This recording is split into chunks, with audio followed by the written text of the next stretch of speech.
Hi everyone, Pam here. Welcome back to my channel and thank you so much for joining me.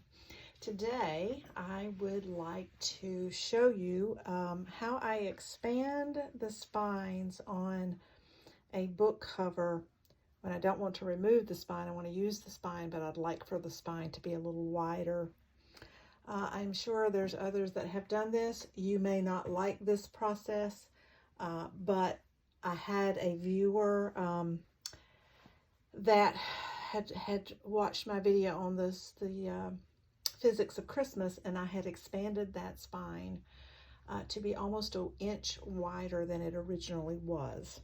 So she had asked if I would do a video on how I did that. So that's what I'm doing today. So before you have a book that I will be making into a journal at some point, and I will want to expand this spine. So I thought, well, I would go ahead and do that and show you how I do that today.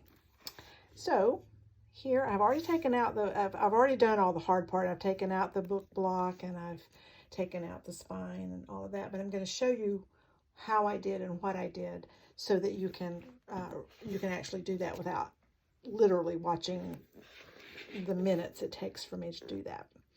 But when you have a book, you see this book is a hollow back, and that I will be making the journal also be a hollow back, but you also see these indents, and that I'm going to call them gutters. I don't know if there is a name. I know that I just found this out because I did look. I've gutted the book already, and this part, when this is folded like this is called the hinge, and on this side it was called something else. And now I don't remember what it was. But anyway, I'm going to call this little indent that's on either side of a book, I'm going to call that the gutter, so you will know what I'm talking about. So this spine is originally about 3/4 of an inch, maybe a little wider, maybe a 1/16 of an inch wider than that. I'm going to expand this spine to 1.5 inches. So it'll be about 1/4 of an inch wider than this spine is right here. And that is the spine piece. It will actually expand a little bit more than that when you have more pages in it, because it spreads out a little more. But I don't want to make the spine that much more bigger, so I'm just going to make it about 1/4 of an inch bigger. So it'll be 1 1/8 inches, and that's the size of board I'm going to put in the spine when I show you what I'm doing here. So how this works is that you will be taking up the space that this gutter uses to make the gutter, which will give you some more space on either side before you get to the book board. So if you are enamored with having the gutter there, you will not want to do this on a book, but I don't mind that because it will just roll around. It just won't have the gutter, but it still looks very nice, and it still looks truly like a book. So that's what I'm going to do. So the expansion of your spine will be determined by how deep this gutter is, how wide the gutter is, will determine how much more space you can add to the spine. So on my Physics of Christmas journal, that gutter was very wide and very deep. So it was about at least 1/4 of an inch wider than, across here from the bend to the book board. It was probably 1/4 of an inch, plus it went in at least another 1/8 of an inch. I was able to expand that spine when everything was in it about 1 inch more than it originally was. This one I will not be able to expand that much because this gutter is not as deep nor as wide as that book. But I am going to be able to expand it enough to make me happy. I like books with a wider spine. So let me show you how I do that. So like I said, I have already taken the book block out, pulled off the end papers, and was left with this spine piece, which is already been taken out as well. I just laid it back in here so you could see what that looked like. So what I do, I have this little spatula tool right here, and I take it, when you have this out, and you have the book block out and everything out, you can spread this binding out more, this far, this much further. You see, this gray is the spine of the book. And so you can expand this out. Let me get this, my other ruler. This much. So you've got a little bit of play in there. So what I do is I spread that out.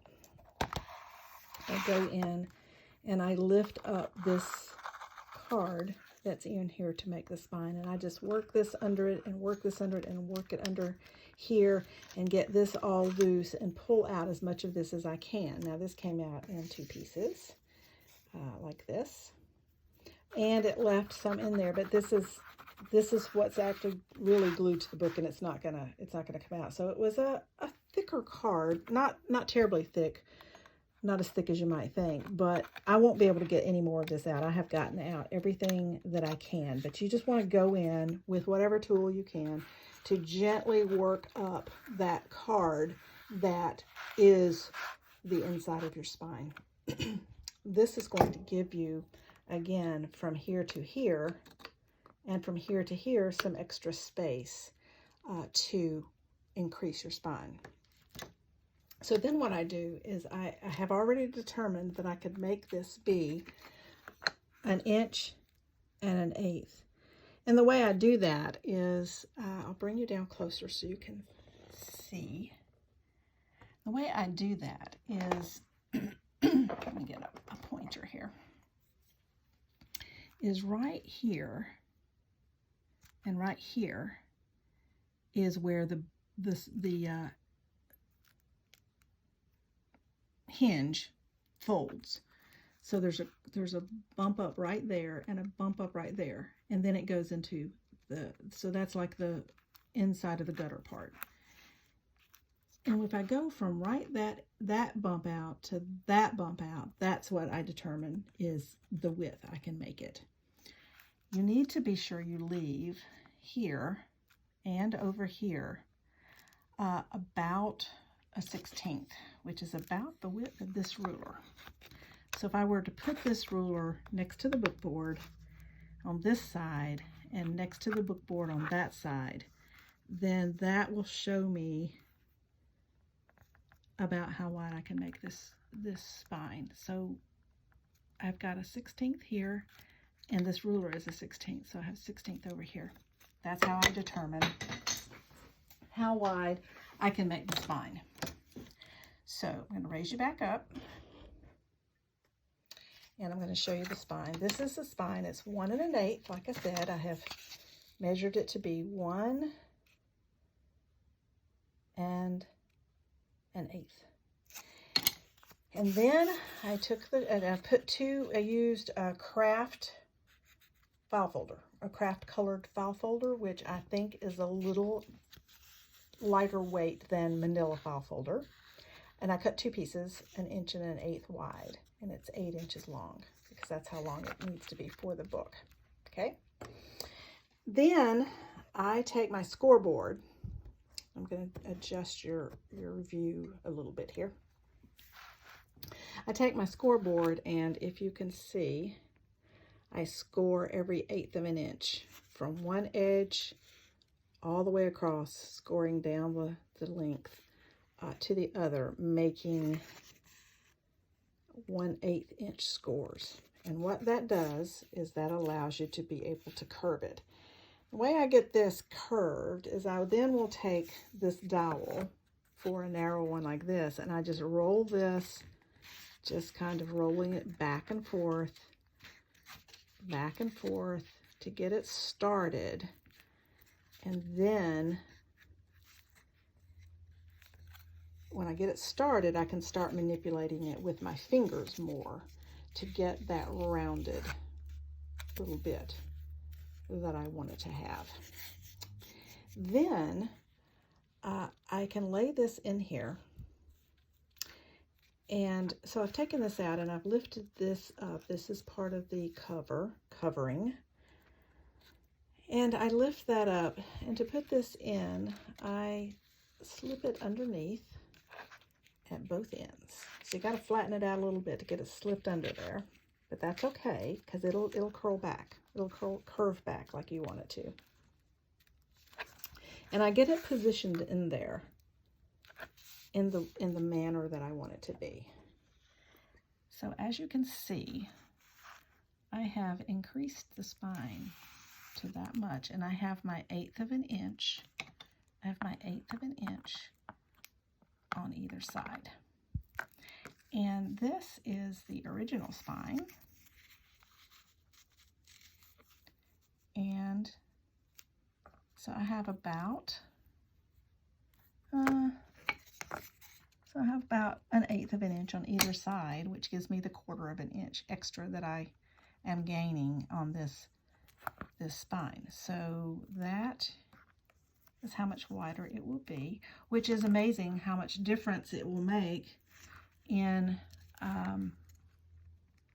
putting pages in, and how much more space it gives you, because, raise this back up. I'm not going to glue this in because I want to be able to lay this flat, and I can't do that after I've glued it in. But what this does, when you have this glued in, you've glued the cover material back down over that spine piece. But then you have this more rounded look without the gutter. And I don't mind that look. So that's why I will do that if I feel like I need to. Then as you put pages in, and I get my signatures in, and I probably will do 5 signatures, maybe 6 to 8 pages per signature in this area. And when I get the pages in and I close the book and I have it embellished like I would like for it to be and all of that, it will stretch out a little bit more. So it'll be more like that. I'm just stretching it out a little bit so you can see more. So it expands a little bit more than you actually made the spine be bigger, but it's not a lot, just a little bit. But that will make your spine be a little bigger. And like I said, depending on how big the gutter is on the book, will determine how much extra spine space you can give yourself. So that is all that I wanted to show you today, and I hope that you were able to follow that and will be able to do that. If you have any questions, I'll be happy to answer them if I can. This is by no means the only way. I'm sure other people have figured out other ways to do things like this. But this is just what I found to be the easiest for me and the quickest, and gives me a little bit more room to work in and to add pages in, because I like to make my journals fat. I don't want them to be alligator though, so I try to increase the spine when I can. And there is what you get. So I appreciate you watching, and I hope you're all getting excited and ready for the holidays. I've almost got everything done. I have some packages to wrap, but I think I'm through shopping, so that's a good thing. But anyway, so I appreciate you watching my tutorial.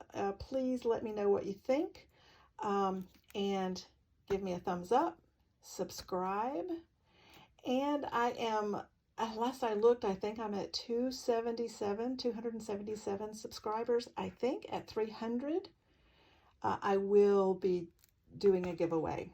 So please subscribe, like this video, and if you have any questions about how to expand your spine, just ask me and I'll answer. Thank you much. I appreciate you watching. Bye.